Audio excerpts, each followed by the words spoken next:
On today's show, why was it time for the Cleveland Cavaliers to fire JB Bickerstaff? What should they be looking for with their next head coaching hire? And what does the future hold for Donovan Mitchell? Should the Cavs keep him and try to work things out and run things back? Or is trading him the best option? It's all coming up on today's Locked On NBA.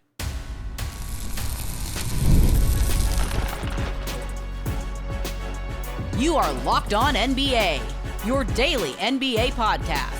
Part of the Locked On Podcast Network, your team every day. What's up and welcome to another edition of Locked On NBA, the biggest stories with the local experts. I'm your host, Jackson Gatlin, also host of Locked On Rockets right here on the Locked On Podcast Network, your team every day. Now, today's episode is brought to you by LinkedIn. When you're hiring for your small business, you want to find quality professionals that are right for the role. That's why you have to check out LinkedIn Jobs. LinkedIn Jobs has the tools to help you find the right professionals for your team faster and for free. Because LinkedIn isn't just another job board. LinkedIn has a vast network of more than 1 billion professionals, which makes it the best place to hire. It gives you access to professionals that you can't find anywhere else. LinkedIn does all of that while making the process easy and intuitive. Because LinkedIn knows that small businesses are wearing so many hats and might not have the time or the resources to hire. LinkedIn is constantly finding ways to make the process easier. They even just launched a feature that helps you write job descriptions, making the process even easier and quicker. So post your job for free at linkedin.com/lockedonnba. That's linkedin.com/lockedonnba to post your job for free. Terms and conditions apply. Joining us now is the new host of Locked On Cavs, Danny Cunningham. You can track down wherever you listen to your podcasts or on YouTube. Just search Locked On Cavs. And Danny, let me be the first to say welcome to the network. We're really excited to have you here at Locked On. And what a time for you to join, because there are some serious questions facing this Cavaliers team this offseason. None more pressing right now than what they're going to do about their head coaching situation. JB Bickerstaff recently fired, longtime head coach of the Cavs, kind of formulating the current identity for this Cavs team, that defense first identity with the Twin Towers, Evan Mobley, Jarrett Allen, all that, everything that he kind of cultivated. So let's start right there. Why was it time for this Cavs team to move on from JB? So I think, again, thank you for having me. I'm thrilled to be part of Locked On now. I'm super excited to get going here. Today was my first show with Locked On Cavs. I'm super jacked about this.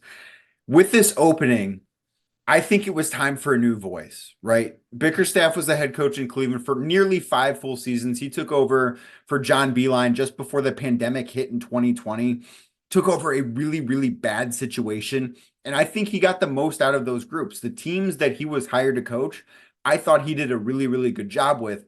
But at a certain point, as teams grow, as teams evolve, sometimes you just need a new voice. You need a new set of eyes on things, because that message can grow stale. And I'm really glad you brought up the defense side of things, because what I thought Bickerstaff did the best, and it's a difficult thing to do in the NBA, as you know, he was able to get a young team to play defense. And that does not happen very frequently in this league. It's a rare thing, right? It's a miracle when you can get a young team to play defense. Right, yeah. But now, with the team having the personnel that they do, in terms of, I don't know that both Jarrett Allen or Evan Mobley are going to be back. Pretty confident Evan Mobley will be back, but Jarrett Allen is going to be a name that you hear pop up all summer long in trade discussion. They've got personnel to be really good defensively. I don't think they need a defense first coach to be a team that's really good on that end of the floor.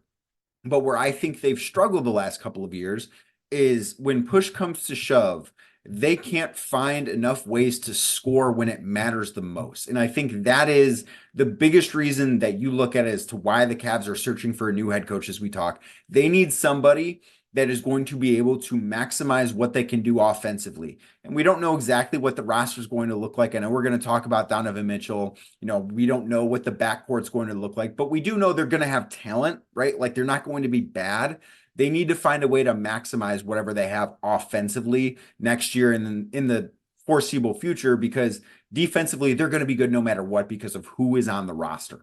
And the tough balance to strike, right, is you want to be able to bring in that new voice and potentially bring in a guy who can maybe, elevate this team from the offensive side of things because they have the personnel to be a good defensive team. But you also don't want to lose the defensive edge that has made this team special the last few years. So it sounds like that's kind of what they need out of their next head coach, is somebody who can kind of elevate this team offensively. Who are some of the names maybe on the short list, or names that Cavs fans should be keeping an eye on, kind of monitoring as the Cavs are navigating their head coaching search? Well, Kenny Atkinson is the name that I certainly hear the most. Former Brooklyn Nets head coach, has been on the Golden State Warriors staff, has been Steve Kerr's lead assistant for the last couple of years. Also spent a year with the Clippers after he lost his job in Brooklyn. And, that is a name that I would be very interested in. I think that what he was able to do, particularly before Kevin Durant and Kyrie Irving arrived in Brooklyn, offensively was really impressive, considering that the talent that they had wasn't as good as what the Cavs have right now. James Borrego, another name, former Charlotte Hornets head coach, currently the associate head coach down in New Orleans with the Pelicans. That's another guy. Again, look at what he did in Charlotte. Those teams didn't play a lick of defense, but once LaMelo Ball was there, they were really able to elevate themselves offensively.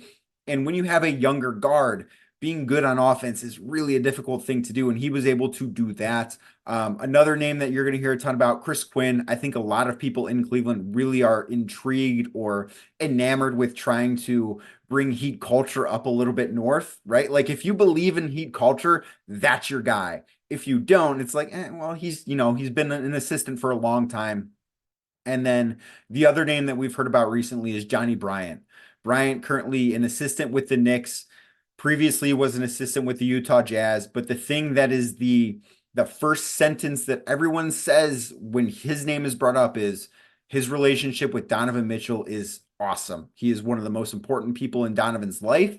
And that, if the Cavs hire him, you would feel even better than I think a lot of Cavs fans do here in Cleveland about retaining Donovan Mitchell and having Mitchell sign that contract extension this summer. Yeah, there's a lot. That's kind of the next big pressing thing for this Cavs team, right? Is what the future of Donovan Mitchell. So once they get that, that slightly important, head coaching hire nailed, hopefully, then they got to figure out what's going to happen with their kind of star player right now. Is, Donovan Mitchell, 1 year left on his deal before he has the player option. So effectively, right, figuring out what to do this season. He's already been in a ton of trade rumors, trying to figure out what teams are maybe going to make a run at him. And so, as it stands right now, kind of how do you see this Donovan Mitchell situation like playing out? Would it be better for Cleveland to, I guess, try to run things back with a different voice, a different head coach in tow, different coaching staff, and to see if they can maximize the current version of this team before maybe blowing things up, before maybe moving on from Donovan Mitchell potentially at the trade deadline this upcoming season? I think it would be a mistake to run things back as is, regardless of if Mitchell signs an extension or not. My take on the situation is that even if Donovan doesn't sign an extension, build around him. Make him say no to that extra money. Make him walk away in free agency.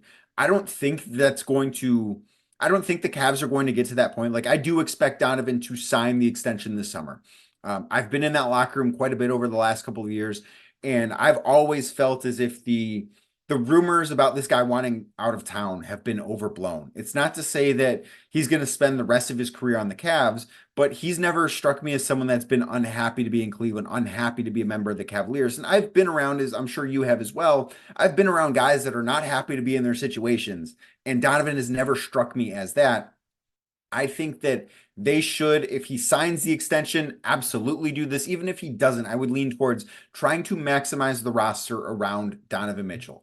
We saw it this year when both Evan Mobley and Darius Garland missed about 6 weeks at the same time, how good that team looked with Donovan, 3 shooters around him, and 1 big guy. I think that should be the formula the Cavs try and replicate to really get as far as they can next postseason, because that's ultimately what they're going to be judged on here. Doesn't matter if they win 60 games, it's how far do you get in the playoffs.